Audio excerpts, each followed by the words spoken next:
আমি ছোট্ট শোভি, সবাই কেমন আছেন? শ্বশুর বাড়িতে এসে আমার প্রথম কাজ হলো ড্রেসটা চেঞ্জ করার পরে ফ্রেশ না হয়ে রুমগুলো পরিষ্কার পরিচ্ছন্ন করা। বাড়ির সামনে পুকুর হয়, ধুলাবালি কম পড়ে। একদিন না থাকার কারণে ধুলাবালি তো পড়বেই। প্রথম বিছানাটাকে ঝেড়ে ঝুড়ে পরিষ্কার করে নিলাম। এর পাশে সুন্দর একটা র্যাক রাখছি। এটাকে অনেক ধুলাবালি পড়ছে, তাই ভাবলাম একটু ঝেড়ে ঝুড়ে পরিষ্কার করে নেই। জিনিস হলো একের উপর অনেক কিছু রাখা যায়। এর তলা তাকিয়ে দেখি অনেক ধুলাবালা জমিয়ে গেছে, তাই খাটের তলাকে ঝাড়ু দিয়ে নিলাম। এর বাকি অংশ সুন্দর করে পরিষ্কার পরিচ্ছন্ন করে নিলাম। জন্য ছোট কাকির জন্য আবার ভাত আনছে। যখন একটা কাজ শুরু করি সেটা শেষ না হওয়া পর্যন্ত আমি খাওয়ার টাইম পাই না।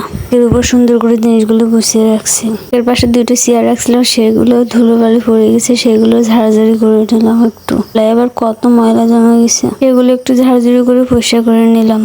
চেয়ারের জায়গায় চেয়ারটা আবার বসিয়ে দিলাম। আমি আসার সময় গোপাল ঠাকুরকে নিয়ে আসছিলাম। যেহেতু এক সপ্তাহ থাকবো, সেহেতু পূজা না করে আমি থাকতে পারি না। অনেক জিনিসপত্র যেহেতু আনা যায় না, সেহেতু যেতটুকু পারিছি ততটুকুই আনছে। আর সুন্দর করে প্রতিষ্ঠার মতো সেগুলো সাজিয়ে নিলাম। এবার মির্সিপুর এখানে চলে আসলাম।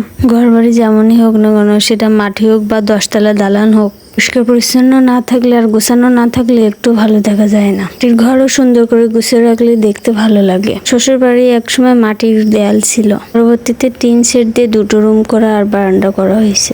ফ্লোরটা এখনো মাটির। যেমন সামর্থ্য তেমনই আমাদের বাড়ি, কিন্তু বাড়িটা আমার ভীষণ ভালো লাগে। অনেক নিরিবিলি আর সুন্দর করে জিনিসগুলো গুছিয়ে রাখা যায়। রুমের জিনিসগুলো মুছাফুছি শেষ, ফ্লোরটা ঝাড়ু দিয়ে নিচ্ছে। সুন্দর করে ঝাড়ু দেওয়ার পরে মনে হয় যেন ফ্লোরটা পাকা করা। যেহেতু সামনে পুকুর, সেহেতু মাটি সবসময় ভিজা ভিজা থাকে। আর টান টান শুকায় না বলে 1 মাসের ভিতরে একবার লেপলেই হয়ে যায়। আমার রুম পরিষ্কার পরিচ্ছন্ন শেষ। এখন আমি আমার শাশুড়ির মার রুমে চলে আসলাম। আমি না থাকাতে আমার রুমগুলো যে পরিমাণে অপরিচ্ছন্ন হয়, তিনি থাকাতে তার রুমগুলো আরো বেশি অপরিচ্ছন্ন হয়ে থাকে। ঠিকই আছে, পরিষ্কার পরিচ্ছন্নতা পছন্দ করে না, কিন্তু তারা অপরিচ্ছন্ন ঘরে থাকে কি করে? আমার কপালে আসলে গুছানো জিনিস নাই। বাসা থেকে যখন আসবে তখন সবকিছু গুছিয়ে গেছে রেখে আসবো। যখন শ্বশুর বাড়িতে আসবো তখন সবকিছু গুছাই নিয়ে তারপর রান্না করে খেতে হবে। যে কয়দিনের জন্য হোক না কেন, একদিনের জন্য হলেও করা লাগবে, 10 দিনের জন্য হলেও করা লাগবে। গুছানো জিনিস অন্য মানুষ ভোগ করবে, আর তাদের নোংরা জিনিস আমাকে ভোগ করা লাগে। আমার শাশুড়ি মার সব জিনিস ঝেড়ে ঝেড়ে পরিষ্কার করে নিলাম। যে তিনি থাকা করলেন, এই ময়লাগুলো বের হয়েছে।